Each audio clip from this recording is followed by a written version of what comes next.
What's going on, everybody? Welcome back to the channel. Finally, we're back. Took a little bit of a hiatus, I think about a month or so. I've been so ungodly busy in the shop with reels, so I appreciate you guys sending in reels. I've probably done, I'm gonna say 900 to 1,000 since November. Constantly, 7 days a week, 10-hour plus days, every day for months. So I took a lot of hiatus off YouTube just because didn't have any time. So took time, just got back from Texas, took a week off from doing any kind of work, any kind of videos, any kind of real work, any of that stuff. So got back in the office, got some more reels in, got more reels coming in, headed to the Classic, which is coming up next week in Knoxville. I should be headed there. I hope I am. Depends how many reels I get next week. And just traveling to that and see the Classic, see all the new baits, the reels, the boats, all the new technology, all that stuff that always comes out with the Classic. But when I was in Texas, you could never be in Texas without hitting up the Dobyns factory or the warehouse. They don't actually make the rods there. They make the rods in South Korea and or China. I think it's mostly South Korea and then assembled in China. So I picked up a bunch of rods. This rod is what I picked up. Another BFS rod.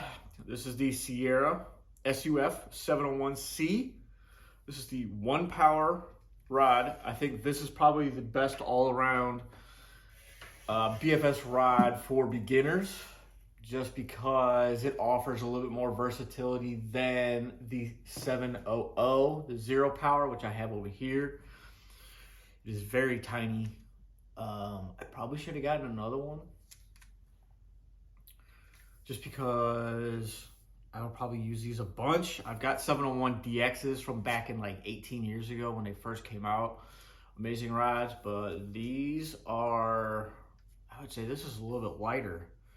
Very crisp. For being a Sierra, it's super nice rod.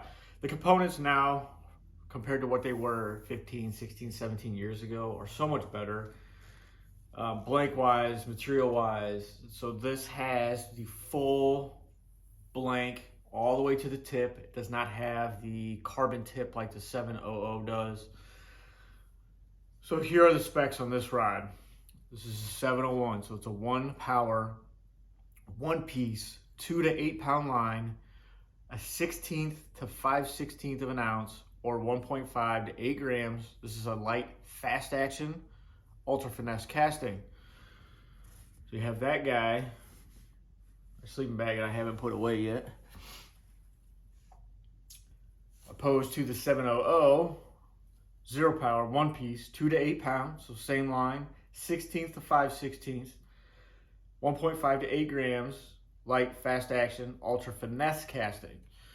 So with the carbon tip on the 0-power, it loads a lot quicker and it's flimsier.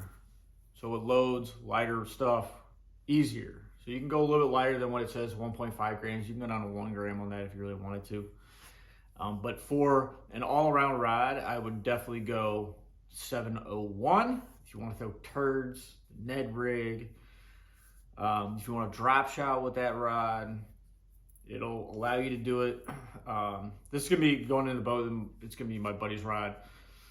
So he can throw, instead of like borrowing the rods I have in here, he's going to be using his rod for Ned rigs, for smallmouth. Pretty much that's all we use it for, is smallmouth fishing. But yeah, this thing is definitely a very nice rod. It's got the split grip on it. It doesn't even have the price tag on it. It does have plastic, which I will probably U40 it here in a little bit. It says made in China, SUF 0. But yeah, that's gonna be a phenomenal little Ned rig, smallmouth rod. Do everything rod. It has the same amount of guides and everything. It just doesn't have that carbon tip that the 0-power has. I don't know if you see my other 20 videos on that rod. And the 740, this just has the full blank all the way up with all the tiny micro guides. Very clean rod. Extremely light though. This thing is, they're so fun to use. It's ridiculous how fun they are. If you haven't really tried it, you just don't understand. It's so different than spinning gear. You don't have to mess with any of that. This is just super fun to do. So that is it on that. I've got a couple reels in the shop. I got to upgrade a bunch of Steez A's, some Mega Bass reels, BFS reels. Other than that, I got to clean up. The boat is disgusting. The amount of pollen that is down in Texas right now is horrible. I got to buy a new graph because I broke the screen on my Lowrance. Bed fishing, when a jig came back and smoked the graph back here. I was bed fishing up there and there was a bunch of beds and I was pitching jig into the bed and the fish smoked it and set the hook and fish spit it out, and the recoil of the jig swung it back and did like, you know, just a nice arc, and I tried lifting the rod and reeling as quick as possible and it hit the top of the graph and broke the graph, which sucks. So I'm gonna see if I can't replace the screen from Lowrance. I'm gonna see if I can't just seal the crack so it won't leak, because the graph still works perfectly fine. It just has a nice gouge in it.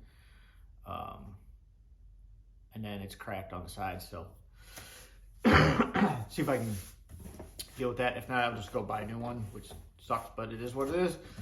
Or I might look into insurance, see if they, I gotta remember what our deductible is and all that fun stuff, but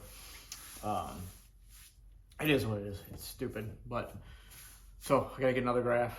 I gotta get another cover for the graph because it blew off while I was traveling down there, even with the bungee cord, whatever device on it. So smash the thumbs up, guys. I appreciate you guys for watching. Hopefully we'll get some pump out more videos, especially if we go to the Classic. I'm gonna hopefully do videos on like Daiwa's reels and Shimano's and, you know, the Icon boat and Reaction Innovations and, you know, just companies that have all the new stuff that they show. So appreciate you. Peace.